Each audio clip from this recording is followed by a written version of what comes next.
Radio activity observation से ये बात साबित हो चुकी है, जिन एलिमेंट्स का चार्ज नंबर 82 से ज़्यादा होता है वो एलिमेंट्स अनस्टेबल होते हैं और ख़ुद को स्टेबल करने के लिए इनविजिबल रेडिएशंस एमिट करते हैं। इन अनस्टेबल एलिमेंट्स को हम रेडियो एक्टिव एलिमेंट्स और इनसे निकलने वाली अल्फ़ा, बीटा और गामा रेडिएशंस के फिनोमिना को हम रेडियो एक्टिविटी कहते हैं। तो आइए इसको एनिमेशन के ज़रिए समझते हैं।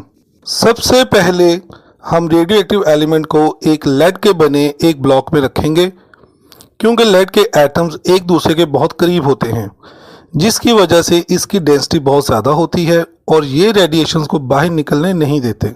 फिर हम इस ब्लॉक में एक सुराख करेंगे जहां से रेडिएशंस को निकलने की इजाज़त होगी। जैसे ही ये रेडिएशंस ब्लॉक में से निकलकर फोटोग्राफिक फिल्म की तरफ जाएंगी तो रास्ते में पैरेलल प्लेट्स जिन पर इलेक्ट्रिक चार्ज होगा इनमें से गुजरेंगी। इन रेडिएशंस में से जो अल्फा पॉजिटिव चार्ज रखती है वो नेगेटिव प्लेट की तरफ, जबकि बीटा जो नेगेटिव चार्ज रखती है वो पॉजिटिव प्लेट की तरफ झुकेगी और गामा जो कोई चार्ज नहीं रखती वो स्ट्रेट इन प्लेट्स में से गुजर जाएगी। नोट करने की बात यह भी है कि अल्फा नेगेटिव प्लेट की तरफ कम झुकेगी जबकि बीटा पॉजिटिव प्लेट की तरफ ज़्यादा, क्योंकि अल्फा बीटा के मुकाबले में बहुत ज़्यादा मैसिव होती है। गामा क्योंकि एक न्यूट्रल रेडिएशन है, उस पर कोई चार्ज नहीं है, इसलिए वो किसी भी प्लेट की तरफ नहीं झुकेगी। रेडियो एक्टिविटी ऑब्जर्वेशन से ये बात साबित हो चुकी है, जिन एलिमेंट्स का चार्ज नंबर 82 से ज़्यादा होता है वो एलिमेंट्स अनस्टेबल होते हैं और ख़ुद को स्टेबल करने के लिए इनविजिबल रेडिएशंस एमिट करते हैं। इन अनस्टेबल एलिमेंट्स को हम रेडियो एक्टिव एलिमेंट्स और इनसे निकलने वाली अल्फ़ा, बीटा और गामा रेडिएशंस के फिनोमिना को हम रेडियो एक्टिविटी कहते हैं। तो आइए इसको एनिमेशन के ज़रिए समझते हैं।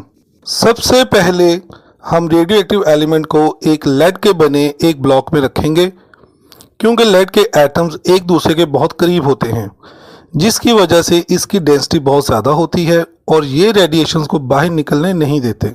फिर हम इस ब्लॉक में एक सुराख करेंगे जहां से रेडिएशंस को निकलने की इजाज़त होगी।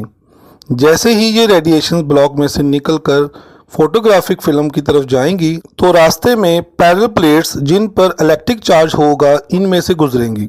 इन रेडिएशंस में से जो अल्फ़ा पॉजिटिव चार्ज रखती है वो नेगेटिव प्लेट की तरफ, जबकि बीटा जो नेगेटिव चार्ज रखती है वो पॉजिटिव प्लेट की तरफ झुकेगी और गामा जो कोई चार्ज नहीं रखती वो स्ट्रेट इन प्लेट्स में से गुजर जाएगी। नोट करने की बात यह भी है कि अल्फा नेगेटिव प्लेट की तरफ कम झुकेगी जबकि बीटा पॉजिटिव प्लेट की तरफ ज़्यादा, क्योंकि